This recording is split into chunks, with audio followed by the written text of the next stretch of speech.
Hey guys, welcome back to the channel. Today we're out here in Norco to film a really cool walk around video. I'm here with Marcel. What's up, dude? What's up, man? Do you want to talk a little bit about just kind of who you are real quick? My name is Marcel. Like you said, we're out in Norco, and this is my 93 Ford Ranger. Sweet. So how long have you owned this truck? I've had this truck for about 5 years, I think, going on 6. Okay. And what was it like when you initially bought it? When I bought it, it was a very mild Prerunner build, and initially I bought it mainly because of the roll cage that it had. Never really wanted to build another roll cage, and it had a lot of good parts throughout that I knew I could reuse or resell to build the Ranger that I really wanted. So yeah, I had a basic just extended stock beams on the front, coilover setup. It had leaves in the back, a nice bed cage, and some bypasses. This truck's a little bit different now. It's come a long way. Bit, but there is a lot of the same parts still. Okay. Yeah, I know you said you'd kept the cab cage, but... Yeah, I kept the cab cage. The coilovers that are on the back were on the front. Okay. The bypasses that are on the back were originally on the back. So I think the best way to kind of start the video is maybe just start at the front and then we'll work our way back. Yeah, cool. So at first glance, like what glass is on the truck? This is all McNeil glass. I think it's 6-inch in the front and 6-inch in the back. I knew I should have worn my McNeil shirt today. I messed up. Oh man. What's up, Mark? Hey Mark, we need to get a handle on that. We need to get Marcel a shirt.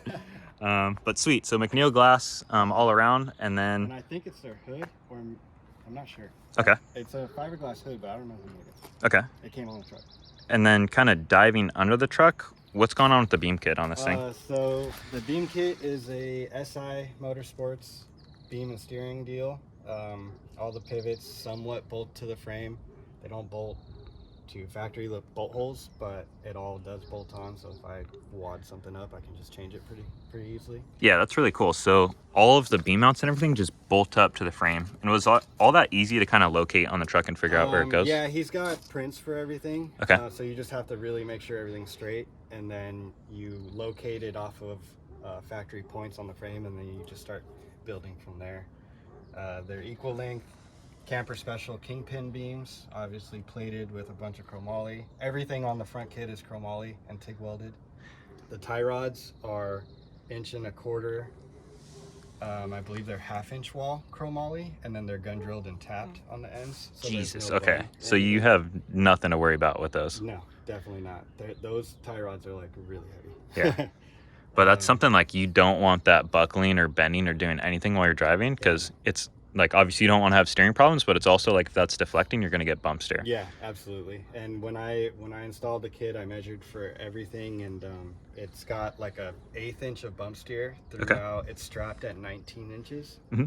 So yeah, for a beam kit, that's a 1/8 inch bump steer. That's pretty well, to have that much travel on a Ranger too with this track width is really impressive. Yeah, it's only an 83 track width, 83 inches.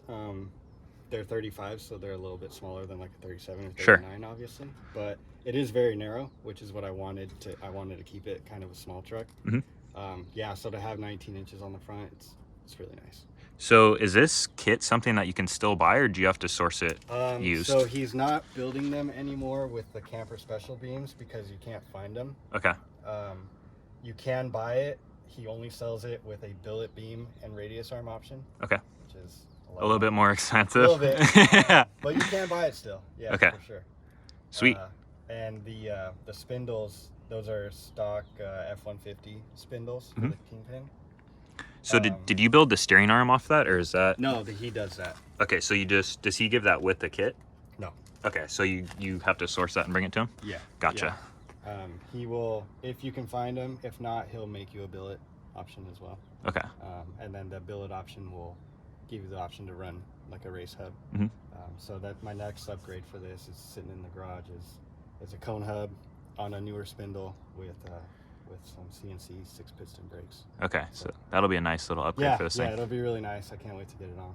We were trying to have it on before this video, but things didn't work out. Well, that's a little bit my fault. I was kind of I'm moving soon, so I was really trying to get this video done. Front bumper, is that something that you built? Yeah, I built the bumper. Tried to tuck it in as close as possible. I plan to maybe one day have some nice lights on the front of it, so I'll do like a bolt-on little deal here, but for the most part I just wanted a sleek, tucked away bumper that looked nice. I like that you have the light bar kind of tucked behind the grill. Is that Baja Designs or what? No, that's Amazon Designs. Okay. I like that. I like that. It works. It doesn't work that great. I plan to put some nice like Baja Design squadrons or maybe just a light bar on the front. Not sure yet. Haven't decided, but they're getting me by for now. Yeah, not ideal though. I really like the look of that. That looks super clean how it is. It does look cool back there. Kind of adds to the sleeper look a little bit. So as far as wheel and tire package that's on the truck, what are you running? These are 35 by 15 BFG Bajas, and those are Method beadlocks. I don't know the name of the wheel. It's the only wheel that Method makes in a beadlock in a 15. I forget the exact name of it. Christian's ran this wheel though. Yeah, they're really nice. Obviously, I've had no problems with them. Yeah, they look really cool too. How hard was it to source 35 projects? I was buying them from a team that races Class 7. Okay. Like an old 7S truck in Baja, and I think they're sponsored by BFG. Okay. So they were selling these like crazy. So I bought them like nearly brand new from them, and I lost contact with them. So when I need new tires, you got to find another source. Yeah, so if anyone's got a plug on them, let me know. Yeah, no one's running 35s, 15s anymore. Well, yeah, it's so hard to find them. Yeah. So that's why I was asking about that. Razors are running 35s now. So. Yeah, you're gonna be running Tensors on this thing next. I'm behind the times. Man. So as far as shock package on the front, what are we looking at here? The front is a 3.0 coilover Race Series King.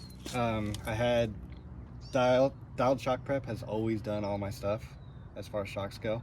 And we just got all the shocks redone. We did a new Cerakote coating on here.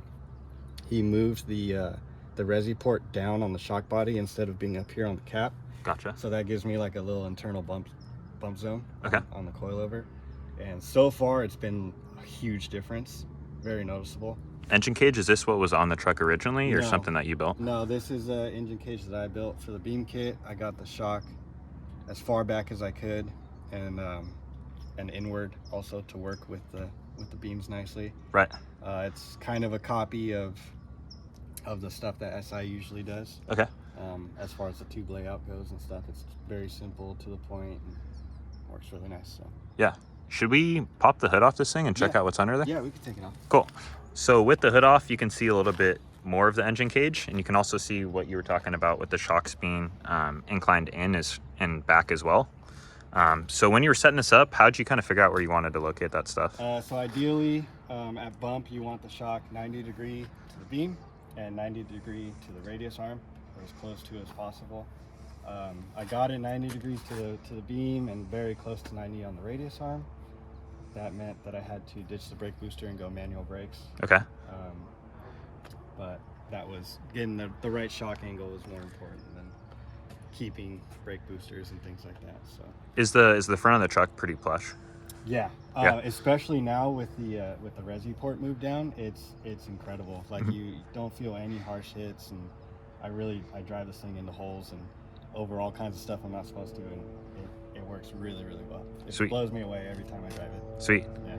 And then as far as drivetrain, I think people are going to be pumped on this because you're keeping a Ford and a Ford. Yeah, it's a Ford still. Is this a 3.0 or a 4.0 that's in this truck? This is a 4.0. This is an overhead cam motor out of like the newer style Rangers, because obviously this one's an older beam truck. Right. It's an overhead cam 4-liter. It's got a built C4 transmission in it that's all rollerized and hardened to everything, and it's real cool. It's built by Dana Sniff.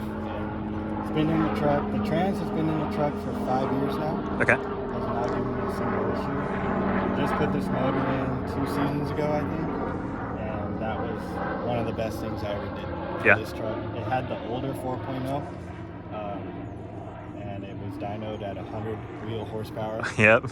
So that kind of sucked. I put this one in, and it's somewhere around 180. That's way better. You almost doubled it. Yeah, almost doubled it. 190 foot-pounds of torque, I think.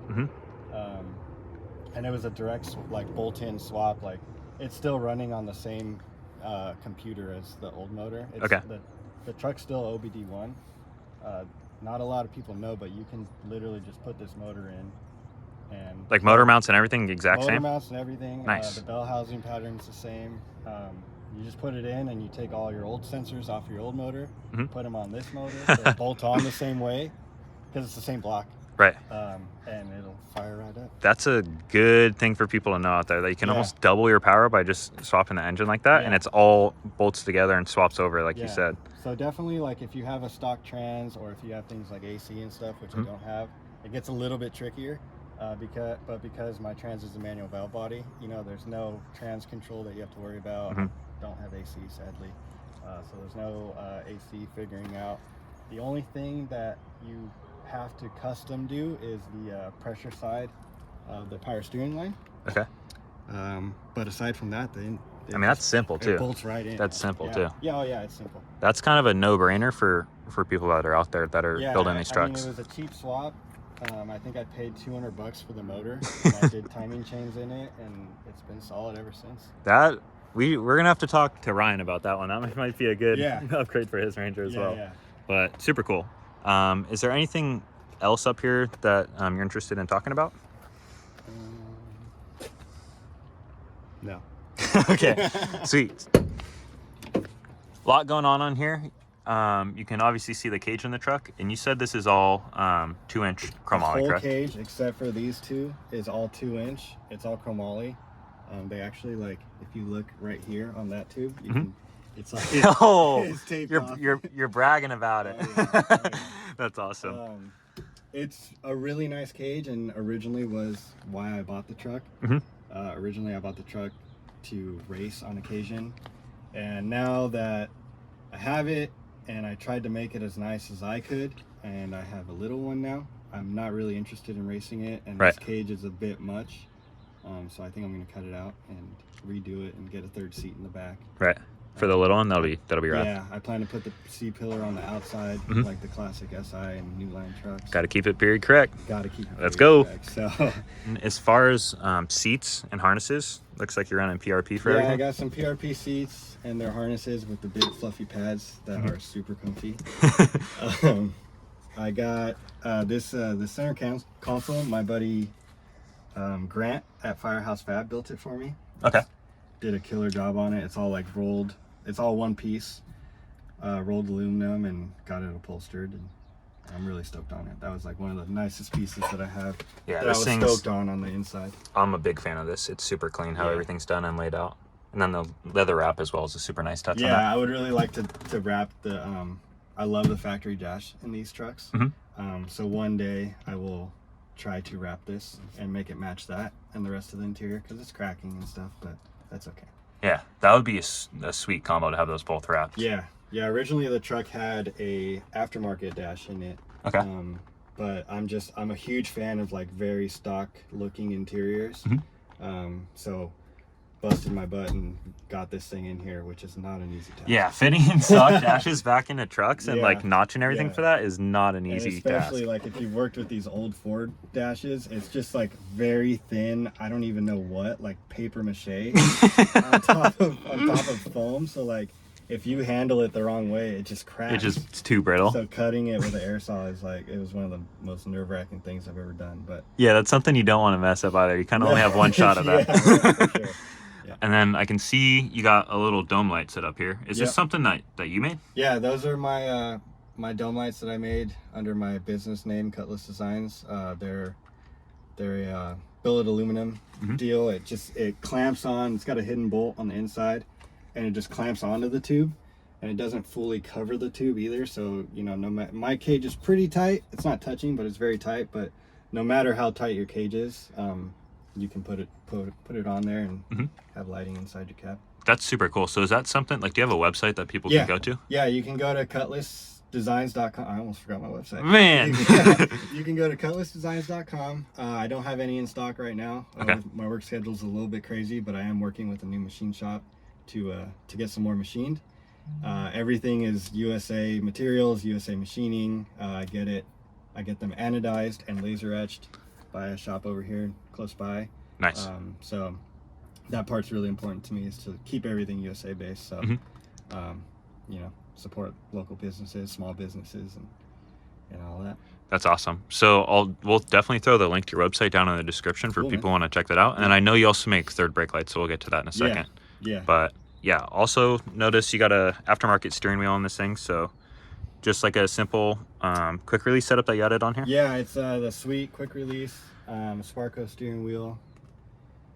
And then under there I got the CNC big old pedal to work with the manual brakes. Right.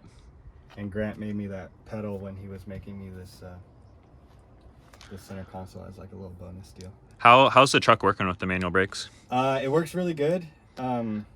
It's not like power brakes, but I kind of am at fault because I'm running like a big single piston brake in the front and in the back. When I put the new CNC front brakes on, they're 6 pistons, so I'm assuming it's going to work a lot better. Right. And I'll probably upgrade the rears soon too. But yeah, they work good though. All right, here we go. Where do you want to start back here? I have no idea. Maybe we should start underneath. Sure. Yeah. What are you running for like a housing on this So thing? the housing is a Econoline, I believe, 9-inch housing. That was in the truck when I bought it, which was really cool. Morgan Clark did the lower truss Gotcha. way long ago for the original owner. I did the top, mounted all the link pivots on it. And Right. So the brakes on it. the truck was leaf sprung when you bought it, so you had to cut all that stuff off and then do your I own had link to mounts. Cut the leaf perches off, which is a task, and then the link pivots. It's also a SI link kit, so Tom gives you specs where to put all the pivots and all that to keep his geometry the way that he designed it. Well, the way that Clint designed it. That's a really cool feature. So like, what do they give you to do that? Just blueprints. Printed out blueprints. So like tell you what angle to put them at. They tell you what angle, what spread to put the upper pivots at, and where, as far how far back from the face of the third member mounting face, and then they give you a width for the lower link pivots. I believe those are also kicked out like 3 degrees. And then they give you a angle up and down. The main reason that I wanted this link kit is their geometry is just, in my opinion, it's the best that you can get. It has a lot of rear weight transfer. It has a lot of squat built into the links, so it keeps the front very light, very poppy.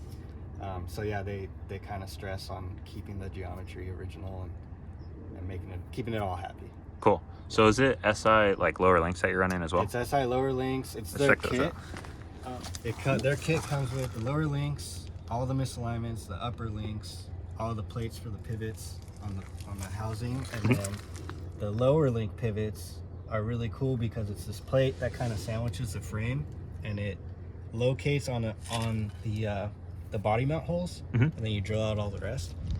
That's so smart. Yeah. Just like having stuff that locates and bolts on like that just to make it easy for the consumer. It really easy. It's not easy to drill all those big holes. No. The body in your yeah. But it does make it really easy. And then the upper link pivot is this bolt here, and so it all kind of sandwiches the frame. And then something we were talking about a little bit off camera is that the shock mounts on the lower links are above center line. Yeah. But you can get away with that because this is a bushing on the front of the lower trailing arm, so it kind of prevents it from rolling over. Yeah, it prevents it from wanting to roll over. And then you said you're on the original bushings for this, correct? They've lasted, I've put like 40,000 miles on the truck.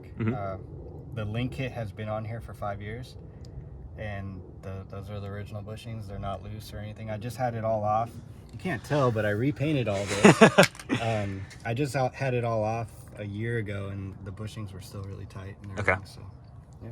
Sweet. And then kind of moving up, what is the shock package that's on the rear of this thing? It's small. It's a King 2.5 by 16 bypass and a 2.5 by 14 coilover. We did the whole Cerakote, reanodize. Dialed has these things. Dialed. The rear works incredibly. Like, I can't even say enough about how much Kevin has helped me with the truck and how well he's tuned it and all that. Like, for having such a small shock package, it does really, really well. And then do you know like how much travel the rear is getting? The rear is like around 23, I think, 24, something like that. The main thing that I wanted with this truck was a lot of up travel to help it work really well. Right. So I pie cut the frame and kicked it up because, as you can see, it's a stock frame, but I cut it up at the front and brought the bottom of the frame up 7 inches above where the factory would have been. So it's kind of like having a 7-inch C notch, if you want to call it that. But it's not notched. So I've got 14 inches of up travel. Yeah, in the you rear. got a lot in this thing. You can see it.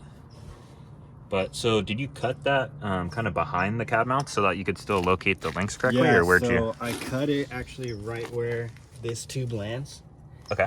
So I landed the tube there to kind of give it some strength. Mm-hmm. And then you cut it kind of like a pizza at the top. Mm-hmm. And then you pick the frame up, weld it back together, and then you do the same right here to bring the frame back down. To level it back out, that makes sense. Yeah. And then you plated that all in, and you have your bump stop mounted off there as well. Yep. And then what's the bump stop that's on the truck? That's a King 4-inch stroke 2.0. Okay. bump. Sweet. So yeah, super cool setup where you still retain part of the factory frame rails, and then everything behind that, like the rest of the cage structure back here, you built. Yeah. Correct. Yeah, I did all the cage structure on the back as well as the front. Also, true to typical period correct. This is a copy of how SI does all their back halves, how New Line did all their back halves. And then we were talking too, all this is done by hand. Like you don't have Yeah. like fancy like plasma cutters or anything. You're doing this all with like angle grinders and doing it the true way to build these trucks. I built this in my single car garage when I lived in Long Beach. Mm-hmm. So pulled it out every day and built it in the driveway basically. That's awesome. All the plate work is cut out with an angle grinder. All the tubes are notched with a Harbor Freight tube notcher. Yep. You know, just a couple good quality tools will really get you a long way. That's the thing. Like good welder, good angle grinders, good tube bender, and you're set. I feel like in this day and age, like everyone, especially on like social media, sees people with like all these fancy tools and CNC everything. Like, Yeah. really only need a few basic things to get Hi. these trucks. Who are you? Oh man. Hi. You only need like a few like basic tools to really build these trucks, and you can do it all. Yeah. Don't get too hung up on the laser cut parts and all that stuff. You can still build cool stuff by hand. As far as what else we got back here, looks like you have your battery relocated back here. As well as, are these both transmission coolers or Yeah, what? both of those are for the trans. They're CBR, I think. And always important to have is fire extinguishers. So you got two of those mounted back here as well. And then it looks like you have like a first aid kit mounted on the other side of the truck. Yeah, I got a One Life Trauma Kit first aid kit here that has a ton of stuff in it. Most of the stuff I don't even know how to use, but I'm sure someone will. And half the battle is just having it. So Yeah, I've been hearing more and more about their kits in specific, and more people are starting to run those. And he's a really cool dude. I saw him at a trade show one time, and he was going over with me a lot of the stuff that's in it and how to use it and what to read up on to kind of educate yourself on what's in there. So if you guys are ever in need of a first aid kit, I really recommend that. And then as far as fuel cell, obviously you got it mounted in the back here, but what's kind of the specs on that thing? It's just a Jeep Speed cell. Okay. Painted with steelite because the red started fading and stuff. And then as far as like fuel delivery, it's just an external pump and filter. Okay. A custom fuel sender in here to work with the range that the stock fuel gauge needs. So does your gauge work, the stock one? That's yeah. super cool that you have that still working. We don't have that, and it's always like a gamble, like how much fuel we got in the truck. It's so easy, man. Like That's definitely something that we need to get figured out. There's a company that they make any length you want and any ohm range or resistance range, however you want to say it. And so yeah, you can just have your stock gauge work pretty much in any truck. Really. Sweet. Yeah. And then third brake light, this is something that we had mentioned when we were inside the truck, but this is something that you designed and that you sell as well. Yeah, that's another one of my products. Also billet aluminum. And that one is Cerakoted black. I was really worried about anodizing fading. Okay. But it can hold 3 Baja Design S2 lights, or you can, I sell a little adapter kit that goes in the center for a brake light, so you could run the factory third brake light bulb with the little quarter turn deal in there. That's what I'm running, just because I drive this thing on the street a lot, and I can't be using a S2 it'd be as a brake light. so bright. Yeah, it'd be ridiculous. So, but it's cool that you keep like the same lens so that it's all consistent. yeah, so the looks kit really comes with the lens, and it's like a little housing on the back, and it bolts on the same way a S2 would. You could just put your little stock bulb in there. I like to run an LED one just because it's a little bit brighter. A little bit brighter, sure. But aside from that, yeah. The super cool thing that people can buy and put on their trucks. Yeah. It's super clean setup that you have. Yeah, so, and it comes with the seal, and it's a direct bolt-on. You know, you don't have to cut, you don't have to drill. is that something that you have in stock right now, or is okay? No. Okay. I'm sorry. Check on his website. I know. Keep checking on his website. Maybe DM him on Instagram and tell him to get him in stock. I just had a kid, so like things are crazy. A little bit busy, But sure. I will restock everything very soon. Cool. Well, I think that'll wrap it up for this one. Cool. If you guys liked it, please leave a like, comment, subscribe. We'll see you in the next one.